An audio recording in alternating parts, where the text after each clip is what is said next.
ایسا ہی پایا مگر اس کو نہ دیکھا۔ اس نے ان سے کہا کہ آئے نادانو، نبیوں کی سب باتوں کے ماننے میں سست اعتقاد ہو، کیا مسیح کو یہ دکھ اٹھا کر اپنے جلال میں داخل ہونا ضرور نہ تھا؟ پھر موسیٰ سے اور سب نبیوں سے شروع کر کے سب نوشتوں میں جتنی باتیں اس کے حق میں لکھی ہوئی تھی وہ ان کو سمجھا دیں۔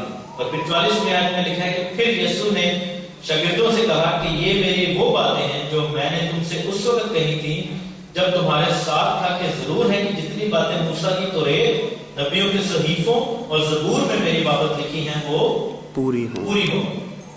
So there are two references, and in both references Jesus Christ is the person who is saying this, کہ موسیٰ نے میری بابت میں لکھا ہوا ہے۔ So these things are reality in Jesus' ministry and Jesus' life۔ کیسے؟ میرے ساتھ دیکھیں، عید فصح کو مسیح نے آ کر پورا کیا۔ جس طرح سال کے دو حصے ہیں، بہار ہے اور خزاں ہے، اور درمیان میں گرمی ہے، اسی طرح مسیح کی خدمت کے دو حصے ہیں۔ جو بہار کی عیدیں تھیں وہ مسیح کی پہلی آمد کو ظاہر کرتی ہیں، جو خزاں کی عیدیں ہیں وہ مسیح کی دوسری آمد کو ظاہر کرتی ہیں۔ یہودی کہتے تھے کہ یہ کیسے ممکن ہے کہ ایک شخص دو دفعہ دنیا میں آئے، بس دو آمدیں تو نہیں ہو سکتی۔ اور یہ عیدیں ثابت کرتی ہیں کہ ایک ہی مسیح ہے لیکن اس کی دو آمدیں ہیں، کیونکہ مسیح نے آ کر لٹرلی پہلی 3 عیدوں کو پورا کیا۔ عید فصح کا ہم نے پڑھا کہ پس ہمارا فصح کا برہ قربان ہوا، اور یوحنا کی انجیل کی آخری آیتوں میں بھی لکھا ہے کہ وہ فصح کا دن تھا، تیاری کا دن تھا جب یسوع مسیح مرے۔ تو یسوع مسیح نے آ کر لٹرلی فصح کی عید کو پورا کیا۔ یسوع مسیح فصح والے دن جو ہے وہ مرے اور وہ فصح کا برہ بنے۔ اور اگلا ہی دن کیا ہوتا تھا کہ ان لیونڈ بریڈ کی عید ہوتی تھی۔ تو جب یسوع مسیح فصح کے دن صلیب پر مرے تو انہوں نے کیا کیا؟ گناہ کو کیا کیا تھا؟ انہوں نے نکال کر باہر پھینک دیا۔ جنہ چڑھ دے تو ہے لندا انہی دور ساٹے، پاپ خدا نے چپ کے سارے چھٹے دور دراٹے۔ آمین۔ سو کیا ہوا کہ جس طرح مشرق سے مغرب دور ہے، اسی طرح ہمارے گناہ بھی خدا نے دور کر دیے، اور ہم جو خمیرے تھے کیا ہوا؟ بے خمیرے۔ آمین۔ سو فصح سے اگلے دن جو ہے وہ خداوند نے وہ تمام خمیر لے لیا۔ اسی لیے پولس کہتا ہے، جو کہ ہم نے ابھی پڑھا ہے، کہ کیا تم نہیں جانتے کہ تھوڑا سا خمیر سارے گندے ہوئے آٹے کو خمیر کر دیتا ہے؟ پرانا خمیر نکال کر اپنے آپ کو پاک کر لو تاکہ تازہ گندا ہوا آٹا بن جاؤ۔ جیسے تم بے خمیر ہو، کیونکہ ہمارا فصح یعنی یسوع مسیح قربان ہوا ہے۔ بس آؤ ہم کیا کریں؟ عید کریں، عید منائیں۔ تو پولس بھی کہہ رہے ہیں یہ عید منانی چاہیے، نہ پرانے خمیر سے نہ بدی اور شرارت کے خمیر سے۔ لیکن اس کی جو گریٹر فلفلمنٹ یہ ہے کہ یسوع مسیح کو دفن کیا گیا بے خمیری روٹیوں والے دن، کیونکہ جب فصح کی عید سے اگلے دن فوراً جو ہے بے خمیری روٹیوں کی عید شروع ہو جاتی تھی۔ اور فصح پر ایک جوش رسم تھی، وہ یہ تھی کہ 3 روٹیاں وہ دیتے تھے، اس کو لینن کے کپڑے میں جو ہے وہ جو بڑا نفیس کپڑا ہوتا تھا اس میں لپیٹا ہوتا تھا، تو درمیان والی روٹی کو توڑ کے 2 حصے کرتے تھے، اور درمیان والی روٹی کو لپیٹ کے وہ رکھ دیتے تھے، اور تیسرے دن اس کو نکالتے تھے۔ سو یہ رسم جو ہے وہ یہودیوں کو دی گئی تھی، موسیٰ نے ان کو کہا تھا کہ ایسا کرنا۔ سو ہم دیکھتے ہیں کہ وہ 3 روٹیاں جو ہیں وہ باپ، بیٹا اور روح القدس کو ظاہر کرتی ہیں، خداوند کی تثلیث کو ظاہر کرتی ہیں، اور درمیان والا جو اکنوم ہے جو کہ بیٹا ہے اس کو توڑ دیا گیا، اس کو لپیٹ دیا گیا اور اس کو رکھ دیا گیا، اور تیسرے دن وہ آمین سے جی اٹھا، اور وہ پہلے پھلوں کی عید بنتی ہے۔ میرے ساتھ دیکھیں پہلا گرنتھیوں اس کا 15واں باب تو اس کی 20ویں آیت۔ لیکن فی الواقعہ مسیح مردوں میں سے جی اٹھا، اور جو سو گئے ہیں ان میں پہلا پھل ہے۔ آمین، پریز گاڈ۔ تو یسوع مسیح مردوں میں سے جب جی اٹھا تو وہ کیا آئی تھی؟ تیسرے دن کون سی ہوتی تھی؟ پہلے پھلوں کی۔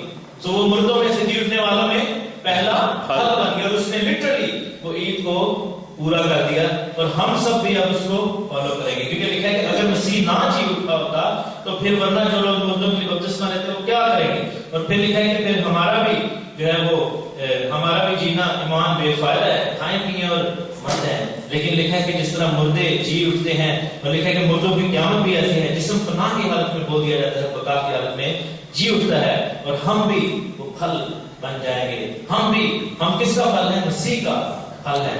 تو پہلی عیدوں میں کیا تھا؟ بہار کی فصل کاٹی گئی۔ وہ فصل کیا تھی؟ لکھا ہے کہ جب پہلی برسات ہوگی جوئیل کے کتاب میں، اور پچھلی برسات کو اعتدال کے ساتھ برسائے گا۔ مسیح نے کہا تھا فصل تو بہت ہے، وہ فصل کیا تھی؟ وہ فصل ارلی چرچ تھا جو کہ کاٹی گئی، جن کے وسیلہ سے لاکھوں لاکھ لوگ ایمان لے کر آئے۔ اور اس کے بعد ان دونوں سیزنز کو ایک سیزن ملا تھا جو کہ گرمی کا سیزن ہے، جب سورج اپنی حدت پر ہوتا ہے، ہیٹ جو ہے وہ عروج پر ہوتی ہے۔ اور جب سے مسیح آسمان پر گیا ہے، ہمیں عید پینتیکوست ہولی اسپرٹ دے دیا گیا۔ مسیح نے کیا کہا تھا کہ تمہارے لیے ایک مددگار بھیجوں گا۔ آمین، پریز گاڈ۔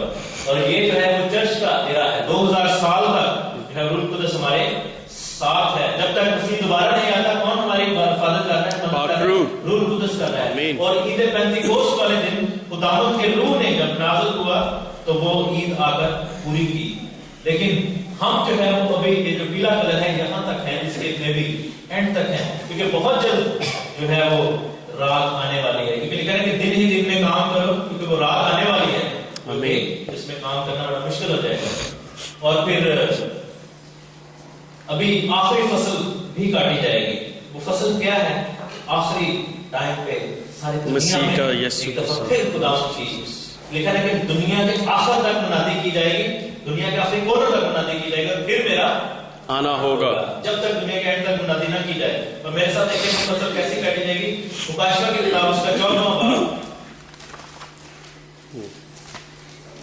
جو کہ آخری برسات ہے، جس کو لکھا ہے کہ میں پورے طور پر برساؤں گا، جس میں میں رکاوٹ نہیں ڈالوں، بلکہ لکھا ہے کہ غلاموں نوٹیوں پر بھی جو ہے غلاموں کا روح نازل ہوگا، وہ روح جو ہے وہ بدلے گا لوگوں۔ 14 باب اس کی 6 اور 7 میں پھر میں نے ایک اور فرشتہ کو آسمان کے بیچوں بیچ اٹھتے دیکھا، جس کے پاس زمین کے رہنے والوں کے لیے ہر قوم، قبیلہ، اہل زبان اور امت کے سنانے کے لیے ابدی خوشخبری تھی۔ آمین۔ اور اس نے بڑی آواز سے کہا کہ خدا سے ڈرو اور اس کی تمجید کرو، کیونکہ اس کی عدالت کا وقت آ پہنچا ہے، اور اسی کی عبادت کرو جس نے آسمان اور زمین اور سمندر اور پانی کے چشمے پیدا کیے۔ نرسنگے جب بجائے جاتے تھے تو بادشاہ کی آمد کا اعلان بھی کیا جاتا تھا۔ میرے ساتھ اگر زبور 47 میں دیکھیں، سوری میری غلطی میں ریفرنسز جو ہے وہ ہر چیز کے ساتھ کوشش کرتا ہوں کہ ریفرنس ہو، اچھی چیز ہے تاکہ جو ہے کلام کی سمجھ زیادہ بہتر کی جائے۔ 47 کی پہلی آیت ہے، ایسا بنو تو تالیاں بجاؤ، خدا کے لیے خوشی کی آواز سے للکارو، کیونکہ خداوند تعالیٰ محیب ہے، وہ تمام روئے زمین کا شہنشاہ ہے، اور وہ امتوں کو ہمارے سامنے زیر کرے گا، قومیں ہمارے قدموں تلے ہو جائیں گی۔ یہ دوسری آمد کی بات ہے۔ اور وہ ہمارے لیے ہماری میراث کو چنے گا، اور جو اس کے محبوب یعقوب کی عصمت ہے۔ خداوند نے بلند آواز کے ساتھ، خداوند نے نرسنگے کی آواز کے ساتھ صعود فرمایا۔ خداوند نرسنگے کی آواز کے ساتھ آئے گا۔ اور جو خزاں کا وقت ہے وہ بلوم کا ٹائم ہوتا تھا، جب سال کا جو کہہ لیں کہ ایسا ٹائم ہوتا تھا جس میں گلومی ہو جاتی تھی، ہر چیز ڈارکنیس کی طرف چلی جاتی ہے۔ اور آپ دیکھیں کہ دنیا بھی جو ہے وہ ڈارکنیس کی طرف ہی جا رہی ہے۔ دنیا کے حالات وہ نہیں رہے جو 90s میں تھے، جو 80s میں تھے۔ آپ دیکھیں کہ آپ باہر نکلتے ہیں اور آپ کو دنیا کے رنگ مختلف نظر آتے ہیں، کیونکہ وہ رات جو ہے وہ گہری ہوتی چلی جا رہی ہے۔ اور یہ 7 نرسنگوں کی عیدیں کا پورے سلسلہ دیکھیں، مکاشفہ کی کتاب اس کا 8واں باب۔ اب یہ سب چیزیں پرانے اہدنامہ میں لکھی تھی اور یہ نئے اہدنامہ میں بھی آپ کو مل رہی ہیں، اور وہ یسوع مسیح کی منسٹری میں فلفل ہو رہی ہے۔ 8واں باب اور اس کی پہلی ہے، جب اس نے یعنی خدا 7ویں مہر کھولی، یسوع مسیح نے 7ویں مہر کھولی تو آدھے گھنٹے کے قریب آسمان میں خاموشی رہی، اور میں نے ان 7 فرشتوں کو دیکھا جو خدا کے سامنے کھڑے رہتے ہیں، جو خدا کے ساتھ مقرر فرشتے ہیں، جو کہ خدا کے ساتھ روحیں بھی ان کو کہا گیا ہے، اور انہیں 7 نرسنگے دیے گئے۔ کتنے نرسنگے بجائے جاتے تھے؟ 20 ٹرمپٹ پر، اور ہر نرسنگے کے ساتھ لکھیں ہے کہ ایک آفت آئے گی، اور پھر 7واں جب نرسنگا پھونکا گیا ہے، اور وہاں پر دیکھیں 11ویں باب میں اس کی 15ویں آیت تک آگے ہی چلے جائیں، جب 7واں نرسنگا پھونکا گیا، جب آخری نرسنگا پھونکا گیا، جس کو